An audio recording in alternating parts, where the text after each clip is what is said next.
Hello friends, welcome to Mahindra Guru the official YouTube channel of महिंद्रा.com। और जी हाँ दोस्तों, एक बार फिर से आप लोग जुड़े हैं हमारे साथ एक महत्वपूर्ण सेशन के लिए।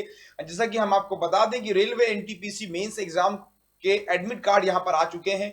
और अगर हम देखें तो एग्जाम जो होना है 17, 18, 19 को 3 डेट डिक्लेयर की गई है आरआरबी बोर्ड द्वारा।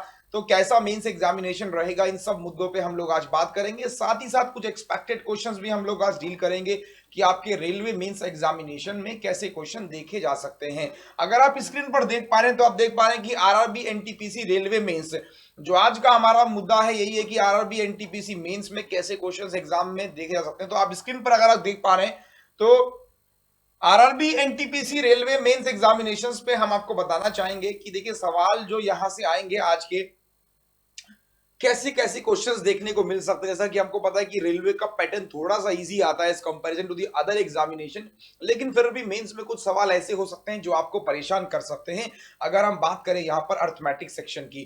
तो चलिए शुरुआत करते हैं पहले सवाल से। तो पहला सवाल देखिए, ये रहा आपकी स्क्रीन के ऊपर। सवाल है, 3 line intersect each other in pairs, what is the number of angles so form. देखिए सवाल है कि 3 रेखाएं एक दूसरे के युग्मों में प्रतिच्छेद करती है, तो इससे बने कोणों की संख्या क्या है। अब 3 रेखाएं एक दूसरे को युग्मों में प्रतिच्छेदित करती है, मतलब इंटरसेक्ट करती है। तो इसका आप जब भी एग्जाम में ऐसे सवाल देखें कि 3 लाइन से 4 लाइन से दे इंटरसेक्ट ईच अदर, तो क्या आंसर होगा। तो remember always one thing, last time भी हमने ये सवाल दिया था आपको होमवर्क में, तो मैक्सिमम लोगों ने आंसर किया था 12। तो यस, बिल्कुल right answer will be 12, but the formula behind this is n+1। याद रखिए कि जब भी ऐसा सवाल आएगा कि 2 लाइन 3 लाइन इंटरसेक्ट कर रहे हैं तो फॉर्मूला बन जाएगा n+1। यहां से हम देखें 3 और ये हो जाएगा 4, so answer will be 12। Number of angles जो होंगे that will be equal to 12।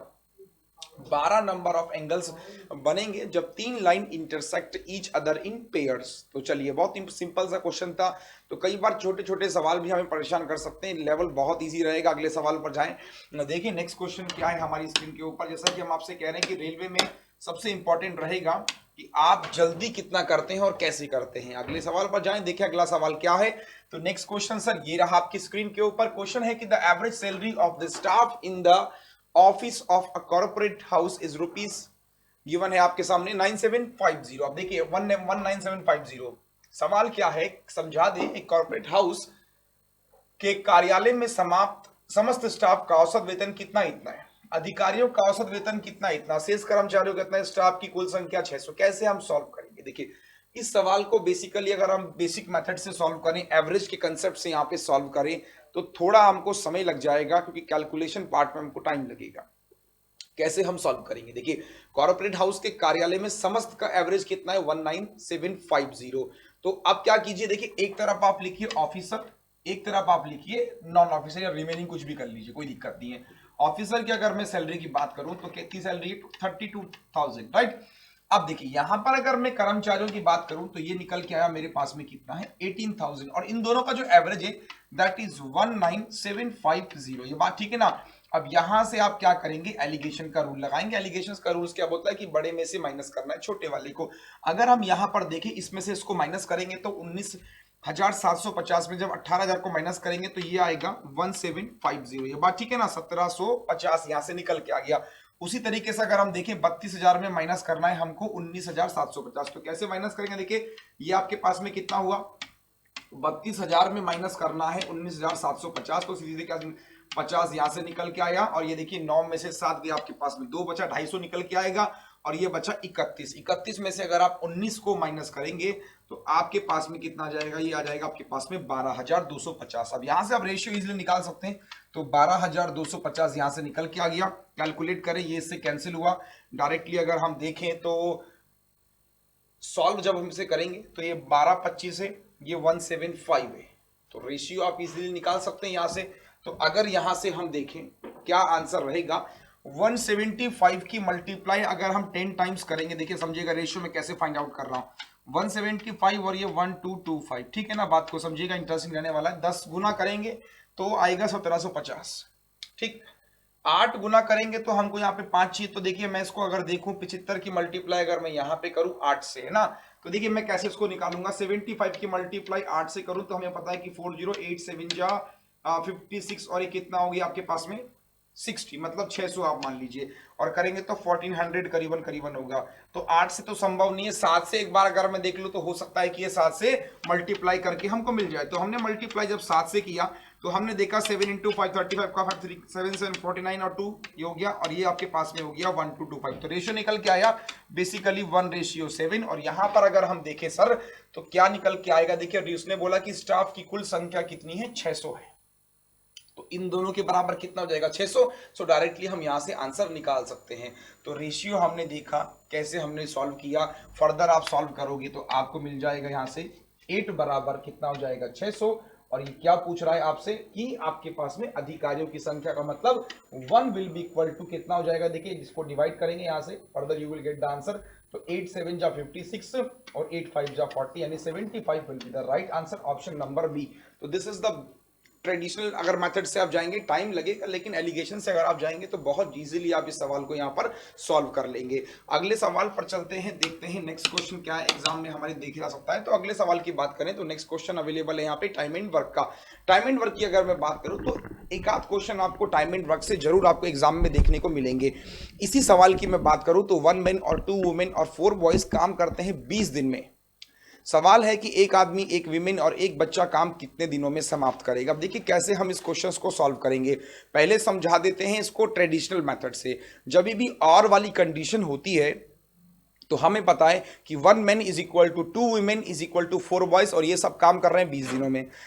निकालना है एक आदमी, एक विमेन, एक बच्चा। तो हमने क्या किया, एक आदमी, एक विमेन, एक बच्चा। देखिए एक आदमी, एक विमेन, एक बच्चा, सबको कन्वर्ट हमने किस में कर दिया सर, सबको हमने कन्वर्ट कर दिया आपके बॉयज में। बॉयज में कन्वर्ट कैसे किया, देखिए एक आदमी किसके बराबर था, 4 बच्चों के, एक वीमेन 2, तो ये निकल के आ गया 7 बॉयज। अब क्वेश्चन हमारा कुछ इस तरीके से बन गया कि 4 बच्चे काम करते हैं 20 दिनों में, आप देख पा रहे हैं। 7 बच्चे कितने में करेंगे, तो सॉल्व करेंगे you will get the answer 11 complete 3/7 days. तो now this is the basic method of this type of question. Retirement work का अगर ऐसा सवाल मिलता है 3 वाला, 2 वाला हम लोगों ने अक्सर देखा है, 3 वाला मिलता है तो बेसिक आपके करने का तरीका ये हुआ। यानी आंसर जो है 11 सही 3/7 जो कि ऑप्शन नंबर सेकंड में दिया गया है, ये इसका सही उत्तर होगा। लेकिन सवाल ये उठता है कि एग्जाम में जब आएगा तो क्या ऐसे सॉल्व करेंगे हम, बिल्कुल जी हाँ, एग्जाम में आएगा तो ऐसे सॉल्व नहीं करेंगे। मैं सीधे ट्रिक पे बात करता हूं कि यही सवाल अगर हमारे सामने गिवन है तो ट्रिक क्या होगी इस सवाल की। देखिए जब भी ऐसा सवाल आएगा तो आपको क्या करना है, डेज को ऊपर लिखना है और नीचे करना है आपके सामने, देखिए नीचे आपको करना है एंड अपॉन और। ये क्या मतलब है इस बात का, देखिए इस बात का मतलब है कि डेज मेरे पास में कितने हैं 20। लाइन को समझिएगा, डेज है मेरे पास में 20, एंड अपॉन और करना है कितने आदमी, एक आदमी, एंड में और में भी कितने आदमी, एक आदमी, प्लस एंड में कितनी वुमेन है, 1 वीमेन है, और में कितनी वीमेन है, 2, ये आ गया नीचे।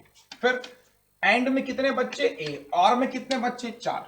तो ये आप पूरा सॉल्व करेंगे you will get the answer. तो अगर मैं देखूं 20 और ये कहां जाएगा, सबका एलसीएम कितना हो जाएगा, 4 को मैंने ऊपर ले लिया, कोई दिक्कत, तो ये हो गया 4 और ये हो जाएगा 2 + 1। So answer will be what, 80/7। हम सॉल्व करेंगे, further we will get the second option. So this will be the right answer. तो बेसिकली करना क्या है, now this is the trick, directly you can solve this type of questions by using this formula और by using this trick. Remember always days and upon और करना है आपको। तो डेज की मैं बात करूं तो डेज 20 था, एंड अपॉन और, एंड अपॉन और, एंड अपॉन और। अगर ऐसे 4-5 और गिवन हो तो हम सॉल्व कर लेंगे।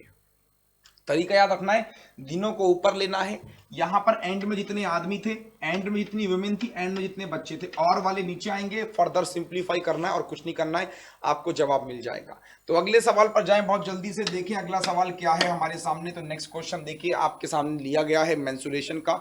अक्सर मेंसुरेशन से भी 2 या 3 सवाल हमको रेलवे मेंस एग्जामिनेशन में देखने को मिल सकते हैं। सवाल की बात करूं तो 4 काउज आर टेल्ड एट द 4 कॉर्नर। देखिए एक स्क्वायर में 4 क्या हमने कॉर्नर बांध दिए, तो क्या कह रहा है कि area of the ungrazed field. और अगर हम बात करें इस स्क्वायर की तो ये कितना है हमारे पास में 28 है। तो क्या करेंगे, देखिए इस स्क्वायर की मैं बात करूं का हमको पता है कि इसका एरिया कितना होता है, ई स्क्वायर। और अगर आप इसको देखिए, जो ये आप ये देख पा रहे हैं, इसका एरिया जो होता है हम सभी को पता है 1/4 पाई आर स्क्वायर होता है। लेकिन ये कोने जो है 4 है, तो मल्टीप्लाई जब हम 4 से करेंगे तो जो हमारे पास में अनग्रेज्ड फील्ड का एरिया आएगा वो हो जाएगा area of the shaded region. ठीक है, सॉल्व कैसे करेंगे, इसको हमने निकाला पूरे का स्क्वायर -4 मल्टीप्लाई, ये सेम कंसेप्ट है 1/4 पाई आर स्क्वायर। फर्दर हमने कुछ नहीं किया, बस फॉर्मूला प्लेस किया and we get the answer 168 metre square. तो 168 मीटर स्क्वायर इसका सही आंसर होगा, दैट इज यानी option number 5, none of this इसका सही उत्तर होगा। तो ऑलवेज रिमेंबर, अनग्रेज्ड फील्ड की बात कर रहा था वो, तो अनग्रेज्ड फील्ड हमारा कौन सा, ये वाला अनग्रेज्ड फील्ड है, इसका एरिया हमको निकालना था। बेसिकली क्या किया, स्क्वायर में से ये चारों हमने क्या कर दिए, माइनस कर दिए। तो जब भी ऐसा सवाल आपकी स्क्रीन के ऊपर आएगा तो आई होप कि आप लोग अब कर लेंगे। सबसे इंपॉर्टेंट चीज यहां पर यह है कि फॉर्मूला आपको पता होना चाहिए। फॉर्मूला अगर आपको पता होगा तो क्विकली आप सॉल्व कर लेंगे। चलिए अगले सवाल पर जाएं। देखिए नेक्स्ट क्वेश्चन क्या है। तो नेक्स्ट क्वेश्चन ये रहा आपके सामने। नेक्स्ट क्वेश्चन की बात करूं, नेक्स्ट क्वेश्चन है यहाँ पर परसेंटेज का। परसेंटेज की अगर मैं बात करूं तो कम से कम 2 या 3 क्वेश्चंस आपको परसेंटेज के देखने को मिल सकते हैं रेलवे एग्जामिनेशन की अगर मैं बात करूं। तो सवाल को बहुत जल्दी से पढ़ लें कि in an examination there are 1000 boys and 8000 girls are appeared, है ना। तो if 60% of boys and 50% of girls have passed in the examination, तो find the percentage of examinee who failed in the examination. क्या answer होगा, कैसे करेंगे। Simple सा concept है सर। 1000 बच्चे, 800 लड़कियां अपेयर हुई, जिसमें से 60% लोग लड़के और 50% लड़कियां पास हुई। तो क्या करेंगे, देखिए लड़के कितने 1000 हैं, है ना। लड़के कितने 1000 हैं। लड़कियों की बात करूं उससे पहले देखिए 60% कितना हुआ, 600 लड़के पास हो चुके। फिर बात करें लड़कियों की, तो लड़के कितने हमारे पास में 800, 50% हुई पास तो कितनी हो गई, 400 पास हो गई। कितने फेल हुए, अब देखिए क्या करेंगे यार, 6 4 10, है ना। तो 800 बच्चे फेल हुए अभी तक भाई। 6 और अगर हम देखें तो 1800 लोग थे पूरे, है ना। और यहां से कितने पास हो गए, 1000। तो 800 बचा, डिवाइड बाय 18000, तो answer will B 44.55% will be the right answer. कई बार ऐसा सवाल एग्जाम में आएगा, तो आई होप कि आप लोग कर लेंगे। तो यहां पर हमने देखा 400 यहां से, 400 यहां से, 800 लोग फेल हुए हैं। तो टोटल से आप डिवाइड करेंगे, you will get the answer. तो नेक्स्ट क्वेश्चन की बात करें, नेक्स्ट क्वेश्चन क्या है हमारे सामने। नेक्स्ट क्वेश्चन देखिए सर, ये रहा आपके सामने कि जब भी परसेंटेज से सवाल आएगा तो ध्यान रखिएगा 100 मान के कीजिएगा, या फिर परसेंटेज के अलावा अगर आप देख पा रहे हैं स्क्रीन के ऊपर, यहां पर जो सवाल लिया गया है ये लिया गया है एसआई से। देखिए बहुत सारे सवाल टफ तब लगते हैं जब हम ट्रेडिशनल मेथड जाएंगे। अगर हम एक्स मान के करेंगे तो थोड़ा सा टाइम लगेगा, लेकिन ऐसे सवालों में थोड़ा सा आपको ध्यान रखना पड़ेगा लॉजिकल कंसेप्ट का। इस सवाल की मैं बात करूं तो सवाल है कि एक आदमी 1/5 इन्वेस्ट करता है 5% पे, 1/6 इन्वेस्ट करता है वो 8% पे, और रिमेनिंग करता है 10% पे। यदि एनुअल इनकम उसकी कितनी है, इंटरेस्ट का जो उसको मिलता है वो 260 उसको इंटरेस्ट मिलता है, तो मनी कितनी है। तो कैसे करेंगे, देखिए सबसे पहले हमने क्या किया, बहुत सिंपल सा कंसेप्ट है। 1/5 को 5% पे, यही कहा उसने। 1/6 को 8 पे, और रिमेनिंग कितना हो गया 19/30। ये रिमेनिंग कैसे हुआ, देखिए 1/5 प्लस 1/6 अगर मैं सॉल्व करूंगा तो क्या आ जाएगा, 11/30 मैंने क्या कर दिया, इन्वेस्ट कर दिया। तो यहां से रिमेनिंग निकल के आ गया 19/30। तो ये बात क्लियर है। अब देखिए तो 19/30 पर 10% से इन सबको अगर मैं सॉल्व करूंगा, ये सारा इंटरेस्ट क्या है मेरा 260 के इक्वल है। फर्दर मैंने सॉल्व किया, यहां से ये कैंसिल हुआ 1 से, ये हुआ 4/3, ये 19/3, यहां से निकल के आया कि 26/3% इज इक्वल टू 260। सो 100% हमारी इनकम थी, and that will be the answer, 3000 will be the right answer. यानी ऑप्शन नंबर 3 जो है वो इसका सही उत्तर होगा। तो ऐसे सवाल अक्सर आपके एग्जाम में देखे जाते हैं, देखे भी हैं हमने। तो रिमेंबर ऑलवेज वन थिंग कि no need to consider x, यहां पर एक्स मानने की आपको कोई जरूरत नहीं है।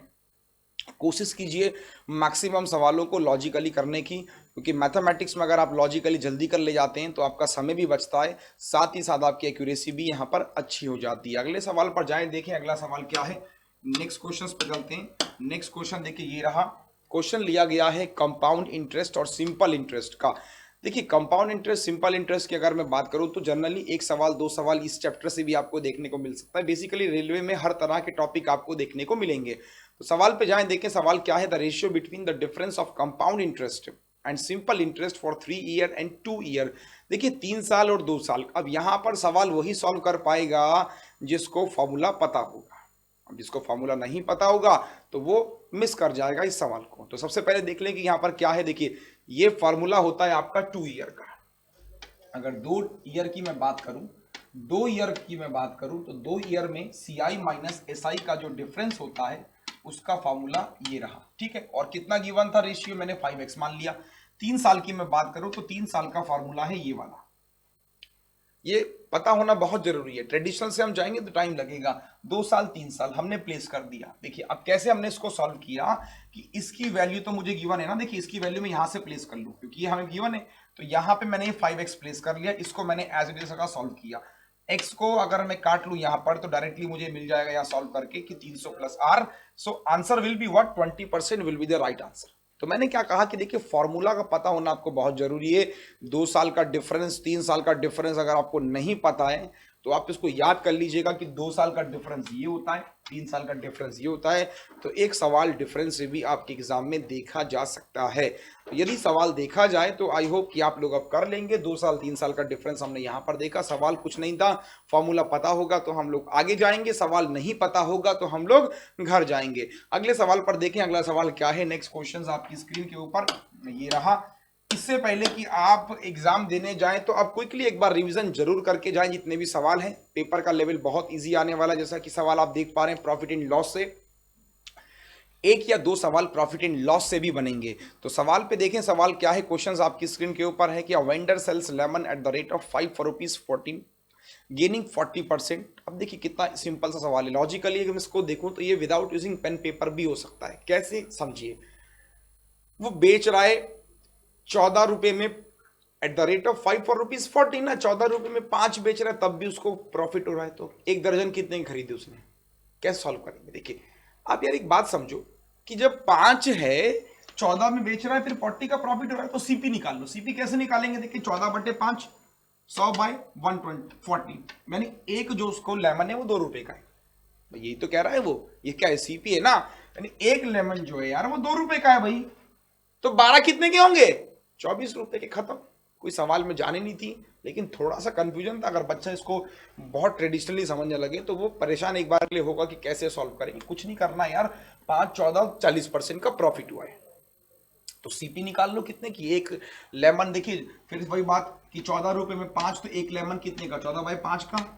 सॉल्व किया, 2 रुपए का एक लेमन, मल्टीप्लाई की, आंसर आ गया 24। तो ऐसे सवाल आपके देखे जा सकते हैं। हम लोगों ने प्री में भी ऐसे सवाल देखे, तो हो सकता है कि मेंस में भी कुछ सवाल हमको ऐसे देखने को मिले। चलिए अगले सवाल पर जाए, देखें नेक्स्ट क्वेश्चन क्या है। नेक्स्ट सवाल चलो हमने यहीं पे कंसीडर कर लिया। अब नेक्स्ट क्वेश्चन अगर आप देख पा रहे तो सेम उसी को मैंने और एडवांस कर दिया। वो तो बिल्कुल बेसिक लेवल हुआ था, इसी को मैंने अपग्रेड कर दिया। अपग्रेड में क्या कहा कि by selling 45 lemons for ₹40, 45 lemon बेचता है 40 के, लॉस होता है 20% का। तो कितने बेचेगा 24 रुपए में 20% का फायदा। देखो बहुत ही अच्छा क्वेश्चन है, how many should he sell. अभी तो हम लोगों ने सिर्फ पहला डेटा देखा, कैसे सॉल्व करेंगे अब फिर वही कंसेप्ट। देखिए एक लेमन का पहले आप क्या कर लीजिए, एसपी निकाल लीजिए। देखिए 40/45, 100/80 और ये मल्टीप्लाई 120/100। बात को समझना बहुत इंटरेस्टिंग, एक लाइन में सॉल्व कर रहा हूं। देखिए ये क्या था, इसका एसपी निकाल रहा हूं। सीपी अगर निकालना था तो सीपी सिर्फ यहां तक करते, मैंने इसी में एसपी निकाल दिया। एक लेमन का एसपी क्या है, इसको हम कंसीडर कर ले। देखिए एक लाइन में आंसर था 40/45, 100/80, सीपी मल्टीप्लाई किया तो ये एक लेमन का क्या है, एसपी है। और लेमन कितने हैं यार, 24 है, तो मल्टीप्लाई किया, आंसर आ गया 18 लेमन। तो अब आप बोलिए क्या कंफ्यूजन है इस सवाल में, कोई भी कंफ्यूजन नहीं था। यहां तक तो अभी हमने सीखा ना, यहां तक तो हमने अभी सीखा था, और ये स्टेप हमने और जोड़ दिया क्योंकि प्रॉफिट भी उसको हो रहा था। तो यहां से ये एसपी निकल गया, पूछ रहा है कि कितने के बेचेगा, तो मल्टीप्लाई कर दिया, आंसर आ गया। तो अब मुझे नहीं लगता कि ऐसे सवाल अगर आएंगे तो आप ना कर पाए। कुछ नहीं करना था, एक लेमन के एसपी निकाली, फिर मल्टीप्लाई 24 से करी तो 18 लेमन बेचेगा भाई वो। अब डिपेंड करता है कि आप लोग एग्जाम में कैसे करते हैं। मैंने फिर से वही कहा, 40 सवाल आपके सामने देखे जा सकते हैं यहाँ पर मैथ्स के, अर्थमेटिक के। तो यार जो जल्दी करेगा, क्योंकि कट ऑफ तो भैया हाई रहेगी जैसा कि हम कह रहे हैं आपसे, तो जो जल्दी करेगा वो आगे जाएगा, अदरवाइज बाकी लोग अपने घर जाएंगे। तो देखेंगे कौन घर जाएगा कौन आगे जाएगा, ये इंटरेस्टिंग रहेगा, अद्भुत रहेगा। तो कोशिश कीजिएगा कि आप कोशिश कम समय में मैक्सिमम अटेम्प्ट करें। अगले सवाल पर जाएं। देखिए अगला सवाल क्या है हमारे सामने। तो नेक्स्ट क्वेश्चन ये रहा सर। नेक्स्ट क्वेश्चन की मैं बात करूं तो नेक्स्ट क्वेश्चन अगेन लिया गया है परसेंटेज से। परसेंटेज की अगर मैं बात करूं तो देखिए अब इस सवाल को अगर हम देखें, कई बार ये सवाल एसएससी में पूछा गया है, मैक्सिमम टाइम ये सवाल एसएससी में आया है। तो हो सकता है एसएससी और रेलवे कई बार को रिलेट करता है, एसएससी के जो सवाल होते हैं वो रेलवे में देखे जा भी सकते हैं। तो ये सवाल भी मुझे लगता है कि हो सकता है कि आपको एग्जाम में देखने को मिले। सवाल है कि a person spend 40% of his income, 40% खर्च करता है, कोई दिक्कत नहीं है। यदि वो इनकम को बढ़ा दे 20% है ना, इनकम बढ़ जाए 20% तो खर्चा बढ़ गया 50%, सॉरी खर्चा बढ़ गया तो उसकी सेविंग कितनी परसेंट बढ़ेगी। कैसे करेंगे, सिंपल कंसेप्ट है, 100 मान लीजिए, इनकम कितनी हो गई, 100 हुई। आगे अगर मैं समझू, जब इनकम को मैंने 100 मान लिया तो देखिए स्पेंड करता है 40%, तो सेविंग कितनी करेगा, 60% ना भाई। मेरी इनकम 100 है यार, मैं 40 खर्चा कर रहा हूं, 60 बचाऊंगा। अब इनकम बढ़ गई 20%, तो इनकम कितनी हो गई 120, खर्चा बढ़ गया 50%। तो यार खर्चा जब बढ़ गया तो एक बात अब सोचिए कि देखिए स्पेंड कितना था, बात को समझना, स्पेंड पहले 40% था, अब 50% बढ़ गया, मतलब पहले 40 रुपए खर्च कर रहा था, अब 20 और खर्च करने लगा, तो अब खर्चा कर रहा है वो 60। तो सेविंग कितनी करेगा, 60। पहले भी सेविंग 60 थी, अब भी सेविंग 60 है। तो क्या सेविंग में चेंज आया, तो सेविंग में नो चेंज, यानी कोई चेंज नहीं आया, कोई बदलाव नहीं आया उसकी सेविंग में।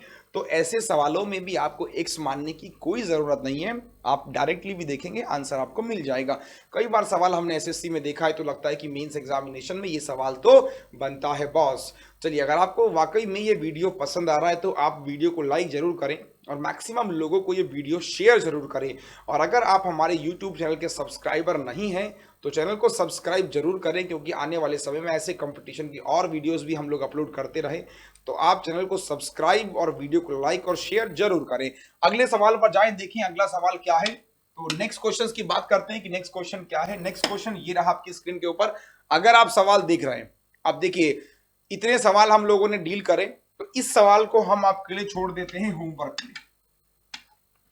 इस सवाल को हम छोड़ देते हैं आप लोगों के लिए होमवर्क के लिए। कोशिश कीजिएगा इस सवाल को पहले खुद से करने का, तो जो अगला सेशन रेलवे का होगा, यानी रेलवे की क्लास का जो नेक्स्ट सेशन होगा, उसमें हम बताएंगे इसका आंसर क्या होगा।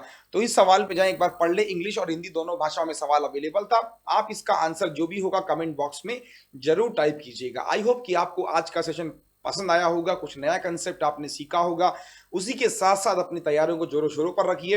एग्जाम में बहुत ज्यादा समय नहीं बचा है और हम चाहते हैं कि आपका इस बार सिलेक्शन पक्का हो और इस बार ट्रेन का टिकट आपको जरूर मिले, और आपकी सफलता में ही तो हमारी सफलता है।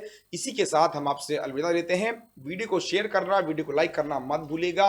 अगर आप हमारे चैनल के सब्सक्राइबर नहीं है तो सब्सक्राइब जरूर कर ले, ताकि आपको जो वीडियो है उसका नोटिफिकेशन समय समय पर मिलता रहे। तो thank you so much for watching us, और आपकी सफलता में ही हमारी सफलता है। Thank you.